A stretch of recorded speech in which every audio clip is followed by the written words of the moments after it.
بالله من الشيطان الرجيم. بسم الله الرحمن الرحيم. ربنا لا تزغ قلوبنا بعد إذ هديتنا وهب لنا من لدنك رحمة إنك أنت الوهاب. ربنا إنك جامع الناس ليوم لا ريب فيه إن الله لا يخلف الميعاد.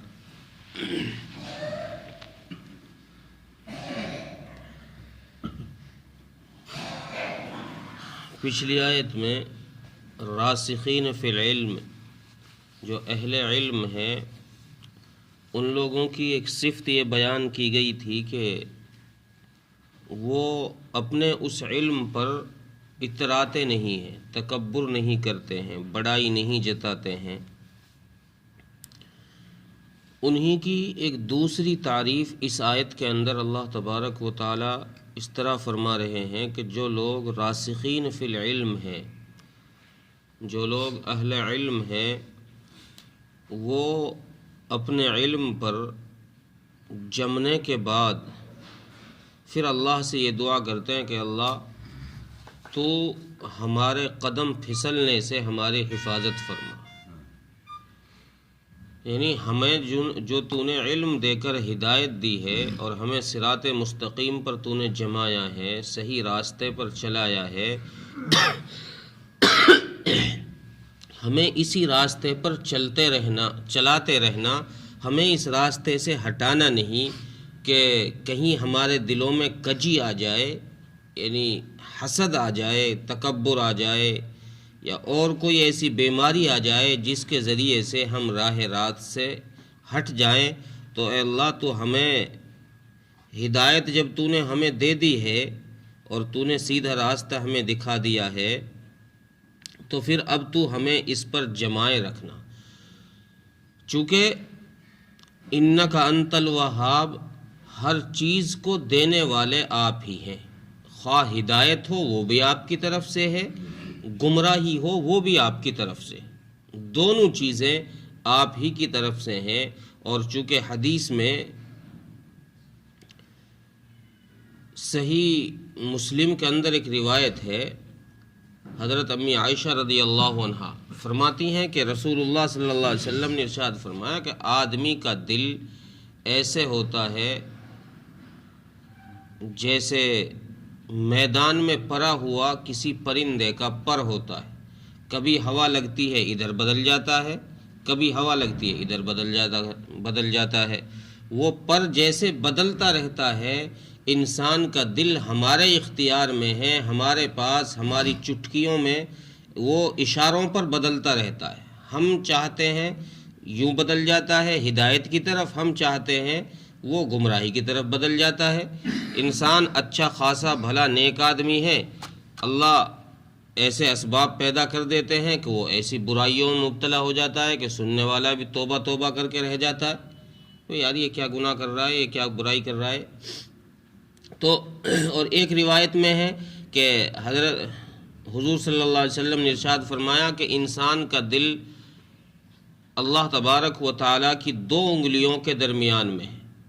اب وہ جسے چاہتے ہیں جدھر چاہتے ہیں ادھر پھیر دیتے، لیکن اللہ تبارک و تعالیٰ کا یہ اختیار انسان کی چاہت پر ہوتا ہے۔ یہ نہیں کہ اللہ اپنی مرضی سے ہی کسی کا بھی دل پھیر دے، نہیں، بلکہ اللہ تبارک و تعالیٰ انسان کی منشا دیکھتے ہیں، اس کے اندر کی تڑپ دیکھتے ہیں، اس کے اندر کی فکر اور کڑھن دیکھتے ہیں کہ یہ انسان کدھر کو جانا چاہتا ہے، کون سے اعمال کرنا چاہتا ہے، اچھے اعمال کرنا چاہتا ہے یا برے اعمال کرنا چاہتا ہے۔ اگر انسان گناہ کرنا چاہتا ہے، اللہ گناہ کی طرف اس کی رسی چھوڑ دیتے، جا بھائی، اللہ کسی کا ہاتھ پکڑ کے تھوڑی روکتے ہیں کہ کسی کو شراب کے ٹھیکے سے ہاتھ پکڑ کے لے آئے مسجد میں، چل بھائی، کسی مسجد میں سے سجدہ کرتے ہوئے کو اٹھا کر باہر میں لے جائے، چل بھائی، اللہ ایسا تھوڑی کرتے۔ انسان کے اندر کی جو تڑپ ہے، جو کڑھن ہے، اس کے حساب سے اللہ تبارک و تعالیٰ دلوں کو پھیرتے ہیں، دلوں کو بدلتے ہیں۔ انسان کے دل کے اندر کی کڑھن کو دیکھتے ہیں تو انسان کو نیکی کی توفیق دے دیتے ہیں، اور اگر دل کے اندر برائی کی فکر ہے، برائی کا چسکا ہے، تو اللہ گناہ کی اس کو وسعت دے دیتے ہیں، جا بھائی گناہ کر لے، اسی کی طرف اشارہ فرمایا اس آیت میں کہ جو اہل علم ہیں وہ اپنے رب سے اپنے استقامت کی اس صراط مستقیم پر جس پر اللہ نے ان کو جمایا ہے چلایا ہے اس پر جمے رہنے کی ہدایت اللہ سے مانگتے. اور یہ کلمہ جو ہے یہ اللہ والوں کا شعار رہا ہے، اللہ والوں کی اہل علم کی پہچان رہا ہے. رسول اللہ صلی اللہ علیہ وسلم سے دعا منقول ہے. آپ صلی اللہ علیہ وسلم سے زیادہ نیکی کرنے والا اور آپ سے زیادہ ایمان اور تقوی اختیار کرنے والا کون شخص ہوگا؟ آپ صلی اللہ علیہ وسلم پھر بھی کبھی اپنے ایمان پر اور کبھی اپنے اسلام پر، کبھی اپنے تقوی پر کبھی گھمنڈ نہیں کیا، کبھی غرور نہیں کیا، بلکہ اللہ تبارک و تعالیٰ سے یہی دعا کرتے رہے کہ اللہ تو میرے دل کو اسی صحیح راستے پر جمائے رکھنا، وثبت اقدامنا، اور میرے قدم بھی جما کے رکھنا. حدیث میں دعا منقول ہے، یا مقلب القلوب ثبت قلوبنا علی دینک، اے دلوں کے بدلنے والے تو میرے دل کو اپنے دین پر ثابت قدم رکھیو. میرے دل کے اندر کوئی ایسا وسوسہ، کوئی ایسا سراغ پیدا نہ کر دینا کہ جس سے میں اس راستے سے ہٹ جاؤں جس پر تو نے مجھے ڈالا. کیوں یہ سب ہے؟ کیوں اس سب کی دعا مانگی کیوں جا رہی ہے؟ اگلی آیت میں اللہ تبارک و تعالیٰ نے فرمایا کہ اس لیے مانگی جا رہی ہے کہ یہ لوگ جو اہل علم ہیں، جو راسخین فی العلم ہیں، ان کو پتہ ہے کہ اگر ہم صحیح راستے سے بھٹک گئے، ہم نے راہ راست چھوڑ دیا، تو پھر اس دن کے آنے میں بھی کوئی شک نہیں ہے جس دن اللہ ہر ایک انسان کو جمع کرنے والے. ربنا انک جامع الناس لیوم لا ریب فیہ، جس دن کے آنے میں کوئی شک و شبہ نہیں ہے. اور پھر اس دن اللہ تبارک و تعالی حضرت آدم علیہ السلام سے لے کر قیامت کی صبح تک آنے والے ایک ایک بشر، ایک ایک فرد کو جمع فرمائیں گے اور پھر اس سے اس کی زندگی کا حساب و کتاب فرمائیں گے. میرے مولا، اگر تو نے ہمیں ہدایت دینے کے بعد دوبارہ سے گناہوں میں دھکیل دیا، تیری طرف سے گناہوں کی طرف ہمیں ڈھیل مل گئی، تو پھر اس دن ہم کیا منہ دکھائیں گے اور ہم اس دن اپنے آپے کو کس جگہ پائیں گے؟ اے اللہ، ہم اس دن کے قیام سے، اس دن کے آنے سے ڈر رہے ہیں، اس لیے کہ اس دن عذاب سہنے کی طاقت اور سکت ہم میں نہیں ہوگی. اس لیے اس دن کے آنے سے پہلے تو ہمیں اس راستے پر جما کے رکھیو تاکہ اس دن ہمیں کوئی تکلیف برداشت نہ کرنی پڑے،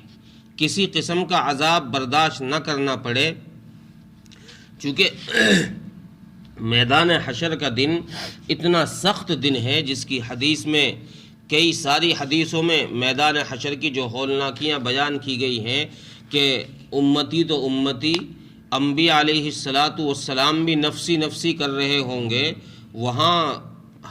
ہم جیسوں کا اور آپ جیسوں کا کیا بنے گا. اس لیے اس دن کی سختی سے اور اس دن کی پکڑ سے بچنے کے لیے یہ اہل علم کا شیوا رہا ہے کہ وہ اپنی دعاؤں میں اللہ تبارک و تعالیٰ سے یہ دعا مانگتے ہیں کہ اللہ، ہمیں تو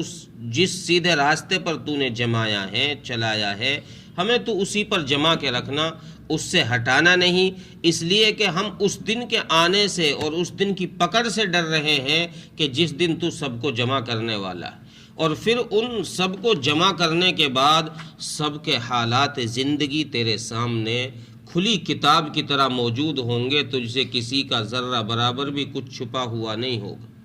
تو سب کچھ جاننے والا ہے اور سب کی کتاب، سب کے اعمال جاننے والا ہے، کون کیا عمل کر رہا ہے. اور پھر یہ چونکہ اس دن کا آنا یہ تیرا وعدہ ہے، ایسا نہیں ہے کہ یہ ہم نے ویسے ہی سنی ہے بات، چلتی چلاتی ویسی بات آ گئی ہے ہمارے پاس، بلکہ یہ آپ کا وعدہ ہے اور آپ اپنے وعدے کے خلاف نہیں کرتے. آپ اپنے وعدے کے خلاف، یہ ضابطے کی بات حدیث میں بھی مذکور ہے کہ اللہ تبارک و تعالی اپنے وعدے کے خلاف نہیں کریں گے، وعید کے خلاف تو کر دیں گے کہ جیسے اللہ تبارک و تعالیٰ نے کسی گناہ پر کوئی سزا متعین کر رکھی ہے کہ بھئی یہ گناہ کرو گے تو جہنم کے اس طبقے میں یہ جہنم میں تمہیں عذاب دیا جائے گا، اس طرح کا عذاب دیا جائے گا۔ اب اللہ تبارک و تعالیٰ نے یہ وعید سنا رکھی ہے کسی گناہ پر، لیکن کوئی بندہ اس گناہ کو پھر بھی کر گزرے، کوئی بندہ اس گناہ کو پھر بھی کر گزرے، تو اب اللہ تبارک و تعالیٰ قیامت کے دن اس گنہگار بندے سے کہہ دیں یار چل جا، کیا ننگا بھوکا ٹوٹا آدمی ہے تو، چل جا، ہم نے اپنی رحمت سے تجھے بخش دیا، اور اللہ اسے جنت کا فیصلہ کر دے۔ ایسے بہت سارے انسان قیامت کے دن ملیں گے کہ جو گناہوں کی وجہ سے مستحق تھے جہنم میں جانے کے، لیکن اللہ تبارک و تعالیٰ کی رحمتیں جوش ماریں گی اور ان کا بیڑا پار ہو جائے گا، وہ جنت کے مستحق ہو جائیں گے۔ حالانکہ وعید ان کے لیے مستحق تھے جہنم کے، لیکن اللہ نے کرم کیا، جنت کے مستحق ہو گئے، جنت میں چلے گئے۔ تو اللہ تبارک و تعالیٰ اپنے وعید کے خلاف تو کر دیتے ہیں لیکن وعدے کے خلاف نہیں کریں گے۔ اللہ نے وعدہ کر دیا ہے کہ یہ دن ہمیں لے کر آنا ہے، قیامت کا دن قائم کرنا ہے۔ حضرت آدم علیہ السلام سے لے کر قیامت کی صبح تک ہر ایک انسان کو اور جنات کو ہم نے جمع کرنا ہے، ہر ایک روح کو ہم نے اکٹھا کرنا ہے۔ تو اس لیے اہل علم جو ہیں وہ اللہ سے یہ دعا کرتے ہیں کہ اللہ اس دن کا آنا تو ایسے سمجھو جیسے سورج کا نکلنا، جی کہ سورج نکلا ہوا ہے تو دن تو موجود ہوگا ہی، ہمیں تو اس کا یقین ہے کہ یہ دن آ کر رہے گا، اس لیے کہ آپ وعدہ خلاف نہیں ہیں، آپ نے وعدہ کر رکھا ہے اور آپ اپنے وعدے کے خلاف نہیں کرتے۔ ان اللہ لا یخلف المیعاد، آپ وعدہ خلاف نہیں ہیں، اس لیے یہ دن کا آنا ہے، اور جب یہ دن آنا ہے تو پھر اے اللہ تو اس دن کے آنے سے پہلے ہمیں راہ راست سے نہ بھٹکا دے۔ یہ ایک جامع دعا ہے جو اہل علم کی ایک دعا کے طور پر اور ان کا ذکر فرمایا گیا ہے۔ ربنا لا تزغ قلوبنا بعد اذ ہدیتنا وہب لنا من لدنک رحمہ، اے ہمارے رب ہمارے دلوں میں کجی نہ ڈالنا بعد اس کے کہ تو نے ہمیں ہدایت دی ہے اپنے رحمت سے، انک انت الوہاب، بے شک آپ ہی سب کچھ دینے والے ہیں۔ ربنا انک جامع الناس لیوم لا ریب فیہ، اے ہمارے رب بے شک اس دن کے آنے میں کوئی شک نہیں ہے جس دن آپ سارے انسانوں کو جمع فرمائیں گے۔ ان اللہ لا یخلف المیعاد، بے شک اللہ تبارک و تعالی وعدہ خلاف نہیں ہے۔ اللہ تعالیٰ توفیق عطا فرمائے۔